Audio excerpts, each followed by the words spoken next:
स्वातंत्र्यपूर्व काळात इंग्रजांच्या विरुद्ध या गावातील नागरिक जात पात धर्म पंथ सगळं बाजूला सारून ज्या पद्धतीनं इंग्रजांविरुद्ध लढण्याचं काम केलं, जेव्हा जेव्हा शहरावर गावावर अन्याय झाला, ज्या पद्धतीनं गावकरी जात पात धर्म पंथ पक्ष बाजूला सारून त्या अन्यायाच्या विरुद्ध एकजूट झाले. खरं तर आजचा हा लढा सुद्धा गेल्या 4 दिवसात जे मी बघतोय त्यातून एक गोष्ट लक्षात आली की कुठेतरी या ऐतिहासिक देवळी शहराच्या इतिहासाची पुनरावृत्ती होताना मला या आंदोलनातून दिसली. आणि जो जिवंतपणा देवळीकरांनी या आंदोलनात दाखवला, खरं तर तो जिवंतपणा सुद्धा इतिहासाची पुनरावृत्ती आहे. खरं तर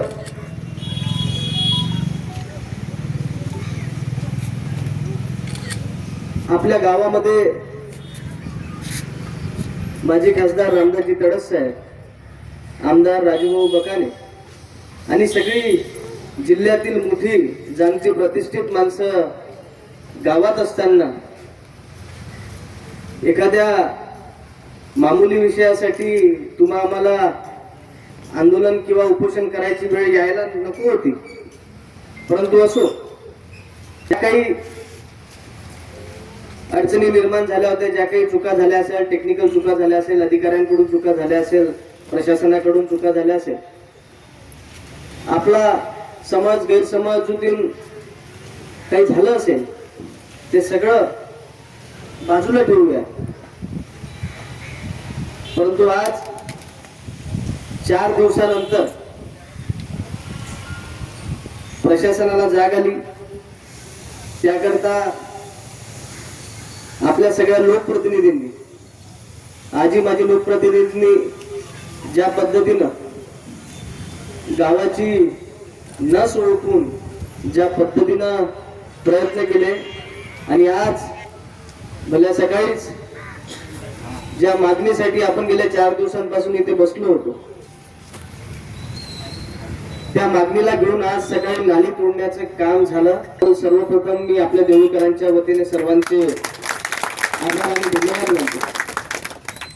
कालपासून आम्ही बघतोय की तडस साहेब आपल्या स्तरावर आपल्या पद्धतीनं अनेक प्रयत्न करताय. शेवटी हे प्रयत्न करत असताना हे प्रयत्न करण्याची चालना मला वाटतं तुम्ही देवळीकरांनी दिली, तुमच्या एकजुटीने दिली. तर सर्वप्रथम आपण सर्वांनी आपल्या देवळीकरांसाठी, आपल्या प्रत्येकांसाठी आपण जोरदार टाळ्या वाजवल्या पाहिजे आणि आपली पाठ पकडली पाहिजे. शेवटी एखादी मुद्दा असतो की प्रशासन झुकायला तयार नसतं, परंतु प्रशासनाला दाखवून द्यायचं असतं की हा प्रश्न आमच्यासाठी किती महत्वाचा आहे, आमच्या प्रत्येकाच्या किती जिव्हाळ्याचा आहे, आणि ती एकजूट दाखवण्याचं आपण काम केलं. सकाळपासून शहरामध्ये कडकडीत बंद आपण पुकारला. अनेक संघटनांनी, भारतीय राष्ट्रीय काँग्रेस असो, शिवसेना उद्धव बाळासाहेब ठाकरे गट असो, शिवसेना शिंदे गट असो, बजरंग दल विश्व हिंदू परिषद असो, व्यापारी संघटना असो, राष्ट्रवादी विद्यार्थी काँग्रेस असो, मुस्लिम बांधवांनी मोठ्या संख्येने या ठिकाणी आणि प्रत्येक संघटनेने, प्रत्येक माणसाने हा मुद्दा, हा प्रश्न माझा आहे या पद्धतीने सभा मंडपाला भेट देऊन जो पाठिंबा दर्शवला, त्यासाठी सुद्धा मी सर्वांचे, सर्व पक्षांचे, प्रत्येक व्यक्तींचे मी या ठिकाणी आभार मानतो. खरं तर उपोषणाला बसलो असताना ग्रामगीता अधूनमधून मी वाचत होतो आणि खरं तर या सगळ्या गोष्टीच्या चालना आपल्याला आपला संत राष्ट्रसंत देत असतात. आणि आवर्जून मी बऱ्याचदा उल्लेख करत असतो की एकजुटीची ताकद काय आहे. मी सुरुवातीपासून म्हणत होतो की आपल्याला एक व्हावं लागेल. या मुजोर प्रशासनाच्या विरोधात जोपर्यंत आपण एक होणार नाही, तोपर्यंत आपले प्रश्न मार्गी लागणार नाही. ही काळ्या दगडावरची पांढरी रेख. आणि राष्ट्रसंतांची ग्रामगीता वाचत असताना एक संदेश त्यांनी जो दिला त्या संदेशावर काम करण्याचं काम गेल्या काही दिवसांमध्ये आपण करतो. राष्ट्रसंत त्यामध्ये म्हणतात, आज आपण बघितलं गेल्या वर्षभरांपासून काल तडस साहेबांनी सांगितलं की मी पाठपुरावा करतो, राजूभाऊंनी सांगितलं की आम्ही पाठपुरावा करतोय, परंतु गेल्या वर्षभरांपासून ते नाली पाडत नव्हते, ते रस्ता प्रशस्त करत नव्हते. त्या मार्गावर देवळी शहरातल्या संस्थांनी अनेक आस्थापना MIDC आहे, त्या मार्गावरून स्टेट हायवे जातोय.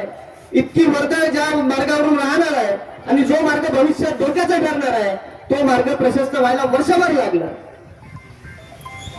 प्रत्येकाने प्रामाणिकपणे प्रयत्न केले, यामध्ये काही दुमत नाही. परंतु नाली आज तुटली. ती का तुटली तर गेल्या 4 दिवसांपासून या ठिकाणी बेमुदत अन्नत्याग आंदोलन होतं आणि आपली ज्या पद्धतीने आपण एकजूट केली. मी फक्त कारण मात्र या ठिकाणी उपोषणासाठी बसलो होतो, परंतु खऱ्या अर्थाने जर कुणाला श्रेय द्यायचं असेल तर ते देवळीकर नागरिकांनी आणि इथं उपस्थित असल्यास मग सर्वांना श्रेय दिलं पाहिजे. तुम्ही जर एकवटले नसते आणि मी इथं जर मेलो जरी असतो तरी सुद्धा मी नाली हटली नसती आणि हा रस्ता प्रशस्त झाला नसता. त्याच्यामुळे हे श्रेय तुमचं आहे. आणि राष्ट्रसंतांनी सांगितलं, हत्तीसी आवडी गवती दोर, हत्तीसी आवडी गवती दोर, मुंग्या ही करती सापासी जर्जर, व्याघ्र सिंहासी फाडती रान कुत्रे संघटनी. जे संघटित होण्याचं एकजुटीचं महत्व राष्ट्रसंतांनी सांगितलं ते आपण आज खऱ्या अर्थानं ओळखलं म्हणून आजचा आपल्याला हा परिणाम दिसतो. त्यामुळे बोलायला त्रास होत आहे. तर हा मुद्दा खरोखर अत्यंत महत्वाचा होता, पुढच्या पिढीच्या दृष्टीने अत्यंत महत्वाचा होता आणि वारंवार हे उपोषण का करण्याची वेळ पडली. मी भूक जास्त वेळ सहन करू शकत नाही. सकाळी नाश्ता, दुपारी जेवण, सायंकाळी नाश्ता, रात्री जेवण ही माझी दिनचर्या आहे. असं असताना आज 4 दिवसांपासून पोटात अन्नाचा कण नाही, परंतु वारंवार मनामध्ये एक विचार येत होता की उद्या जर भविष्यात हा रस्ता झाला आणि इथून वर्दळ वाढल्यावर ज्या ठिकाणी अपघात होऊन कुणाचे जीव गेले आणि आपल्या पुढच्या पिढीने आणि पोरांनी विचारलं की बाबा तुम्ही तर खूप आंदोलन करत होते, काका भाऊ तर तुम्ही तर खूप आंदोलन करत होते, मग हा एवढा ज्वलंत गावात प्रश्न असताना तेव्हा तुम्ही आंदोलन का नाही केलं, या प्रश्नाची भीती नेहमी वाटू लागली आणि त्या निर्धाराने मी प्रण घेऊन या ठिकाणी 4 दिवसासाठी आमरण उपोषणासाठी बसलो. मित्रांनो, आज नाली तोडल्या गेली, नाली तोडण्याचं काम सुरू झालं, परंतु या संदर्भात मी आधीपासून सांगत होतो की मला कुठलंही उपोषण सोडण्याची घाई नाही. जोपर्यंत ज्या मुद्द्याला घेऊन तो मुद्दा पूर्ण होणार नाही तोपर्यंत मी 1 इंच सुद्धा मागे हटणार नाही हा प्रण घेऊन या ठिकाणी बसलो होतो. त्यामुळे आज तडस साहेबांनी येऊन या ठिकाणी जाहीर केलं आणि सगळे आपले सहकारी, सगळे गावातले नागरिक त्या ठिकाणी उपस्थित होते. नाली तोडण्याचं काम सुरू झालेलं आहे. परंतु माझं या ठिकाणी एकच पुन्हा आग्रहाची विनंती राहील की ज्या पद्धतीनं तडस साहेबांनी सांगितलं, तडस साहेबांनी या ठिकाणी मंचावरून गावकऱ्यांना जो शब्द दिला की हे नाली तोडण्याचं काम सुरू झालं आणि या कामामध्ये कुठलाही खंड पडणार नाही, जी मागणी घेऊन आपण या ठिकाणी बसलो होतो, आज ते आपल्याला विनंती करताय उपोषण सोडवण्यासाठी. तर ते एवढ्यासाठी करत आहे की त्या ठिकाणी कामात कुठलाही खंड पडणार नाही, नाली तुटल्या जाईल, रस्ता मध्यभागी आणि प्रशस्त बनवला जाईल जेणेकरून भविष्यात देवळीकरांना त्रास होणार नाही, हा शब्द या ठिकाणी दिला. माझी कालपासून विनंती होती त्यांना की आपल्याला कुठलं तरी लेखी दिलं पाहिजे, गावकऱ्यांना काहीतरी सांगता आलं पाहिजे, परंतु त्यांनी सांगितलं की कुठल्या कशा पद्धतीचा क्लिष्ट विषय हा वरच्या लेवलवरचा होता आणि त्या पद्धतीने त्यांनी सांगितलं की आता काम होणार आहे, याच्यात कुठलाही खंड पडणार नाही, हा तडस साहेबांनी आपल्या समोर शब्द दिला.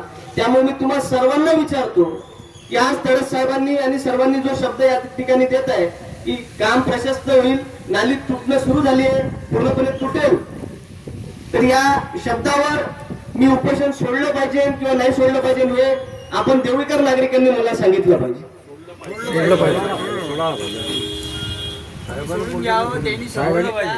साहेबांनी सांगितलं ठीक आहे. आपल्या म्हणण्यानुसार साहेबांचा शब्द प्रमाण म्हणून आणि सर्वोच्च म्हणून या ठिकाणी आपण उपोषण सोडू.